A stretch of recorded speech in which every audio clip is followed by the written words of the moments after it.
Spot Sexy, what's up? It's your girl Sabrina. It is Workout Wednesday. And today's episode of Sweet Spot Sexy is about the importance of getting enough rest. This is super duper important, and a lot of people don't realize how sleep affects your body's ability to be healthy and grow muscles, and lack of sleep affects your body basically putting on fat or storing fat. So one of the things that a lot of people don't know is that when you don't get enough sleep, your body raises the level of cortisol that it produces. Cortisol is a hormone that the body produces, and it's considered the stress hormone. It counteracts testosterone, which is a hormone that helps or aids in the building of muscle. So if you're trying to build muscle and you're not getting enough sleep, it doesn't matter how much time you're spending in the gym, if your body doesn't get rest, it's going to take you longer to see results that you want. The other thing that's kind of a negative about cortisol is that as those levels raise, it makes the body crave sugar and caffeine. The problem with craving sugar, outside of the fact that you have potentiality, if you consume too much sugar, of becoming a diabetic, is that it also, when you're not consuming natural sugars like in fruits and in vegetables, if you're consuming refined sugar of any sort, whether that's in candy, the sugar you put in your tea, whatever, it has the potentiality to be stored as fat, a higher potentiality, I should say. The reason is because with refined sugar, it has a very fast rate of metabolism, so the body breaks that down very quickly. And that's a good thing in some respect because it'll give you an energy spike, but it can be negative because you'll have a raise in your blood sugar levels, you have a raise in the level of energy, and if you don't use that energy that has now been converted from the sugar right away, the body will store it as fat.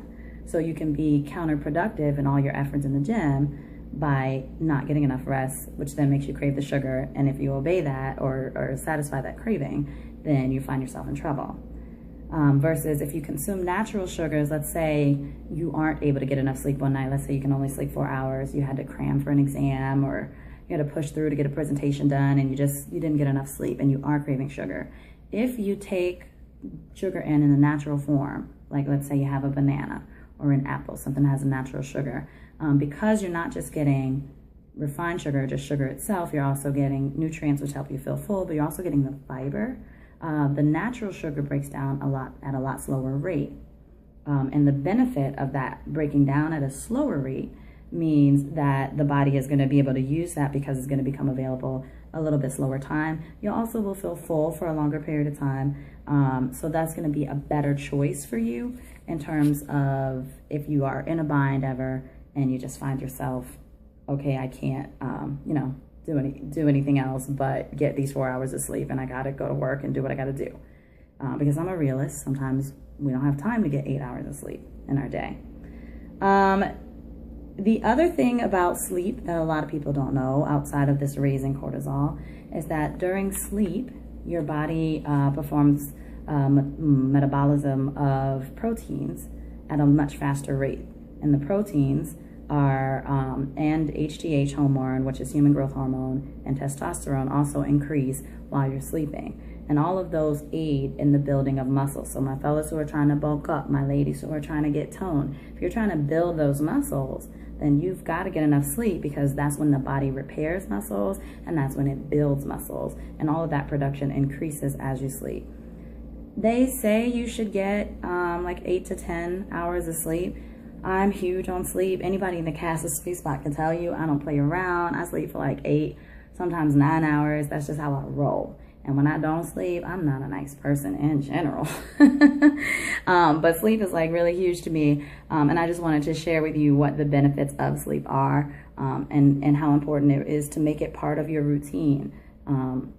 So it shouldn't be every day that you're sleeping only 4 hours. If you can, just try to make it part of your schedule. Just try to make it part of your regular schedule. It's probably going to be difficult at first to be like, oh my gosh, I'm down for a whole 8 hours. Especially if your body is used to, well, I only sleep 4 hours or I only sleep 6 hours, but it's in your best interest, just physiologically, how the body works, to get 8 hours if you can. So I have literally basically a general routine, and that's how my body operates. And if you could create that for yourself, that would be great. Some tips, if you're somebody who really struggles sleeping through the night, since we're talking about sleep, I would say do your workouts in the evening instead. And that way you work out maybe 8 o'clock, get yourself something to eat, and just put your body in a place where you're starting to wind down. By about 9:30, 10, you'll probably start to feel it because hopefully you've worked yourself really hard and you start to feel that exhaustion and need your rest.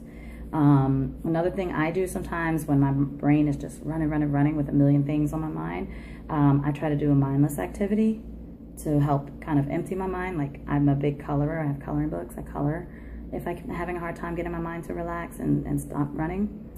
So then I can go to sleep. So I'll do that before I go to bed. I meditate if I'm having a really hard time. So I put on like this meditation music that I have. You can even just look up some on YouTube. There are some guided ones, and they might have like a scenery where you can imagine something relaxing, and just let that get your body in a place of just bringing everything down before you go to sleep. So sometimes when I'm really having a hard time, about 10:45, 11, I'll start doing a little 10 or 15-minute meditation. And by the end of it, I'm so relaxed that I just am ready to knock out. Like, all right, the brain is empty, I'm done. If you're an insomniac, I would recommend seeing a professional straight up and down, because I'm not a professional and I can't really say, and I've never suffered insomnia. But I do have a friend who is an insomniac, and he takes, this is gonna sound crazy, but he takes Tylenol PM to make him sleep. And then I think NyQuil PM now has a thing that helps you sleep, which is over the counter. So I would recommend trying some of those to see if they help you also with your sleep patterns. But I really say to see your professional as well. Most insurances do cover some of that. So I would recommend that as well. But needless to say, sleep is super duper important. Make sure you get it, because it really does affect your body's ability to repair itself, and not just the muscles. I spent the time talking about muscles because we're talking about fitness, but it also affects your immune system, because the body has to be able to create healthy cells, including your white blood cells, and it does all of that while you're sleeping. And so if you don't get rest, you can find yourself sick because you're running yourself in the ground, literally.